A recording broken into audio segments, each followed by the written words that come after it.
All right, welcome to another video. Today, what we're going to do is we're going to take a look at zero DTE trading on the SPX. Most people do it wrong, so I'm going to show you a little tip and insight here and just another way of kind of approaching it. So let's get started. We're going to check things out and we're going to hop on over to the screen. All right, so as we take a look at the account, this is kind of just like my paper trading account I deal with when I deal with coaching and mentoring students and so on. So today's kind of a good day for me to kind of place a few different trades. So what I want to do is take a look at a zero DTE. A lot of people like trading the zero DTE, and I get it. We want fast money. People want it quick. But zero DTE isn't always the best thing in the world to trade. So, a lot of people, what they'll do, and they go to the zero DTE right now, it's 10:41. So it's about an hour after the market. What they'll do is throw on like a put vertical and a call vertical. So what we'll do is we'll build out that trade. Again, keep in mind this is a little faster than I do when I teach people and work with people, but just to give you the idea. Okay, so we'll throw on a few different spreads. We can analyze the trade if you like. And we've got this kind of risk perspective right here. Okay, so risk analysis. Now, what's happening is I got a theta of 104. Trying to pull in here about 95-cent credit, so about $100, but I'm risking about $400. So you got to put in like a stop in play when you do these kinds of things. Now, the way that a lot of people approach it is kind of like this. They'll either do vertical on one side than the other. But one thing you got to keep in mind is that when you do zero DTE trades, everybody knows that you get a big theta, right? So you got a huge theta. But the problem of this is you got a lot of price risk that also comes in, which most people don't even think about. So we could go ahead and put in this trade, and I will do one here in the meantime. Why not? So I'll just put in my Superman trades. Okay, so we'll do one of these trades. That's zero DT. But let me show you a different way and another approach to doing it. Okay, so here's another way that sometimes I'll play around. It's called mailbox money or lunchbox money. Okay, stock's expected to move 16 points. Okay, there we go. We got filled on that iron condor.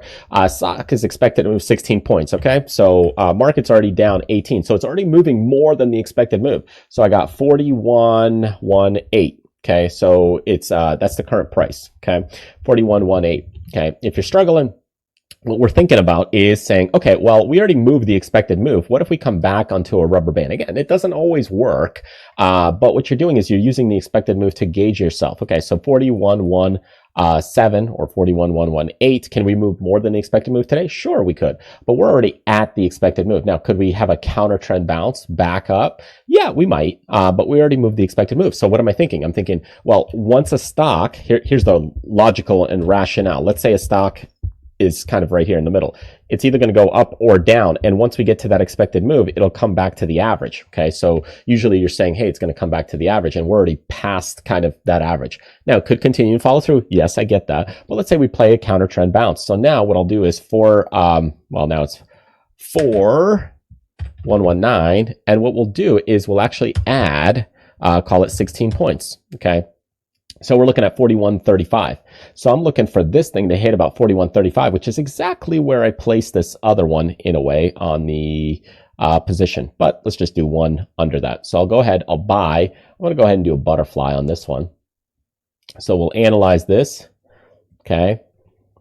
Now, one thing to watch out for, make sure you don't overlap your strikes. I got this iron condor crap going on over here, and I got 41.25. I got a 41.30 and a 41.35. 41.25, 41.30, 41.35. A lot of stuff cooking in there. Okay, so I got a ton of stuff here going on.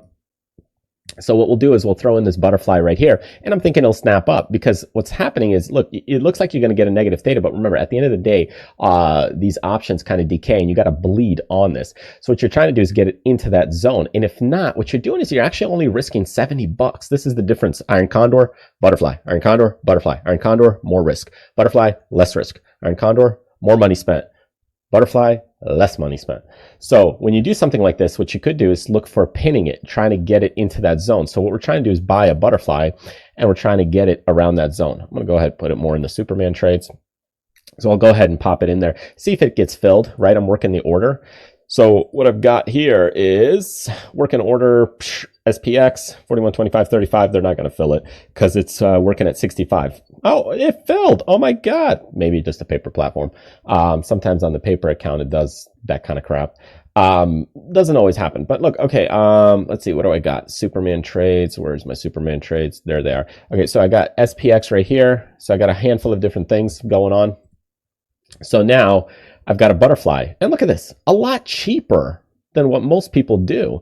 And slowly with time, it's going to wiggle around, and I'm trying to get it to decay, and it'll take a couple hours, but what's going to happen is here, and you can't time it with the with the dates here because it just doesn't function and behave like that. But the minute I'm in, I'm already trying to get out. So look, I filled at 35 cents. Oh, look at that. It's already popping 65. Look, I'm risking 30 on this. If I can get out with 60 bucks, great. Now you could try and fill more if you wanted to. Like then what you will do is take another one, take another one, take another one. But the point being is, you know, a lot of people, they try to shoot for verticals on 0 DTE. I'm over here shooting butterflies, way cheaper, cost effective. You know, a couple extra bucks here and there to throw them on. Not really, I guess, if you're doing Iron Condor, but it's the same number of trades, number of contracts. But what you're really doing is if you're doing only verticals, a butterfly will show up more contracts or commissions. So if you're doing only verticals on your 0 DTE, then the verticals will be cheaper, obviously. So anyway, I got this one going. So what we're going to do is we're going to analyze closing trade. I already got in for 35. I'm going to go ahead and put this trade in to see if I can already start getting out. I already got in it. So let me already put one in for, let's aim for 75 cents for now. So that's basically double. Then we'll go in and we'll set it and we'll see, hey, work it for another couple hours. As price is wiggling, maybe it'll get filled. And that's it. That's basically simple day trading in terms of the SPX, doing things through a butterfly with some 0 DT options and a little more conservative on the capital front. So I hope that helps, gives you a little insight, maybe something to think about when you're trading, and much more so than a lot of other videos out there, to give you a little bit of a perspective and taste of what you could do if you traded some butterflies. All right, thanks for joining me. I will see you in the next video. Keep learning, keep educating yourself, and keep working it. I'll see you next time.